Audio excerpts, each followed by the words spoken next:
नमस्कार, रिपब्लिक भारत आप देख रहे हैं। मैं आपके साथ सागर मिश्रा। बहराइच हिंसा में अभी भी कई आरोपी फरार हैं। सभी की पहचान की जा रही है, लेकिन अभी भी वहां पर अघोषित कर्फ्यू जैसे हालात हैं। दुकानें तो खुली हैं, लेकिन इसके बावजूद लोग वहां पर नहीं पहुंच रहे। एक बड़ी खबर इसी घटना से जुड़ी है। उत्तर प्रदेश के बहराइच में हिंसा के बाद आरोपियों की तलाश अभी लगातार की जा रही है।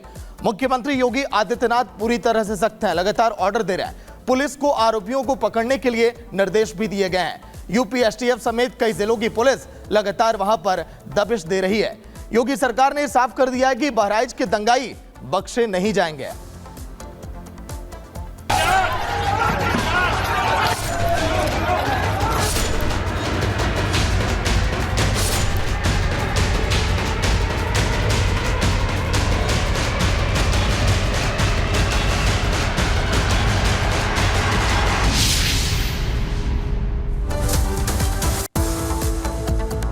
और बहराइच हिंसा के बाद लगातार वीडियो सामने आ रहे हैं। अब एक नया वीडियो बहराइच हिंसा का सामने आया है।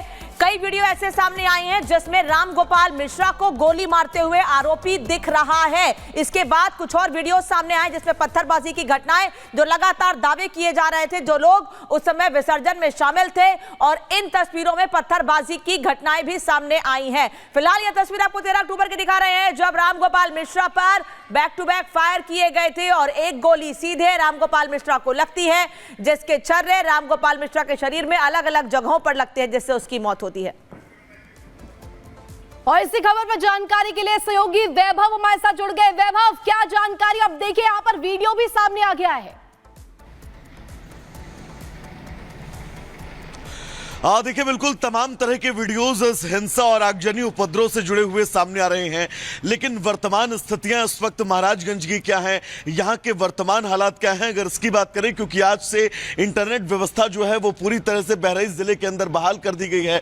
महाराजगंज का ये मेन बाजार है जो हिंसा, आगजनी और उपद्रव की आग में तकरीबन 2 दिन जो है वो झुलसता है, लेकिन आज की तस्वीर आप देख सकते हैं। यहाँ पर दुकानें, बाजार जो है वो जरूर बंद है, लेकिन शांति बहाली, शांति स्थापना की बात और जो कोशिशें लगातार की जा रही हैं, उन कोशिशों के बीच अब धीरे धीरे स्थितियां जो है वो सामान्य होती हुई नजर आ रही हैं। ये महाराजगंज का मेन बाजार है, और जिस जगह पर हमारी मौजूदगी है, अगर ठीक बाएं तरफ मेरे विजय सचिन आपको दिखाएं तो ये वही घर है जिस घर से इस हिंसा की शुरुआत हुई, और रामगोपाल, इसी घर के अंदर रामगोपाल की हत्या की गई। और कितनी बेरहमी, कितनी निर्दयता से हत्या की गई थी, इसको लेकर पोस्टमार्टम का जो खुलासा हुआ है और खुद सीएमओ ने जो ब्रीफ किया है वो डरा देने वाला है। और इसी डर के बीच जब अगले दिन अलसुबह यहां पर हिंसा भड़कती है और हजारों की तादाद में लोग इस महाराजगंज में पहुंचते हैं, तो जितने भी यहां पर दुकानें उनको नजर आई, जितने शोरूम, जितनी बाइकें, सब कुछ यहां पर आग के हवाले कर दिया गया। और आप देख सकते हैं यहां पर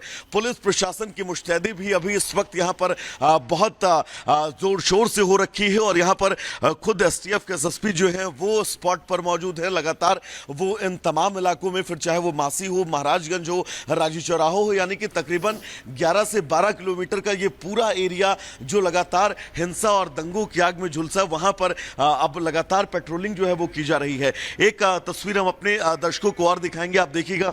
ये महाराजगंज के मेन बाजार से लगती हुई ये सड़क, जहां पर 2 वाहनों को जो है वो आग के हवाले किया गया था, अब इन वाहनों को भी यहां से हटाने की जो है वो कवायद की जा रही है। यानी कि हिंसा के वो साक्ष्य, हिंसा के वो तमाम सबूत जो ये बताने के लिए काफी थे कि बहराइच का महाराजगंज तकरीबन 2 दिनों तक कैसे झुलसा और सुलगा, वो अब यहां से साफ किए जा रहे हैं, वो सबूत यहां से हटाए जा रहे हैं। ये वो गाड़ी है जिसको दंगाइयों ने आग के हवाले कर दिया था। 2 गाड़ियां हैं, अगर आप दाहिने जाएंगे तो तकरीबन 10 से 12 बाइकें और हैं जो यहां पर जली हुई पड़ी हुई हैं। चलिए वैभव, अपडेट आप दीजिएगा, लौट कर आएंगे। वहीं बहराइच हिंसा में अब तक करीब 50 आरोपी गिरफ्तार हो चुके हैं, लेकिन रामगोपाल की हत्याकांड में मुख्य आरोपी सरफराज उर्फ रिंकू अभी भी फरार है। उसके नेपाल भागने की खबर है। उधर परिजन लगातार इंसाफ की मांग कर रहे हैं।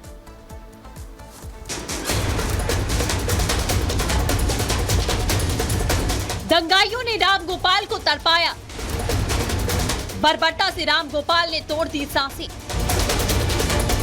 रामगोपाल के साथ तालिबानी क्रूरता। बहराइच हिंसा में मारे गए रामगोपाल मिश्रा को दर्दनाक मौत दी गई। गोली मारने से पहले उसे बेइंतहा यातना से गुजरना पड़ा।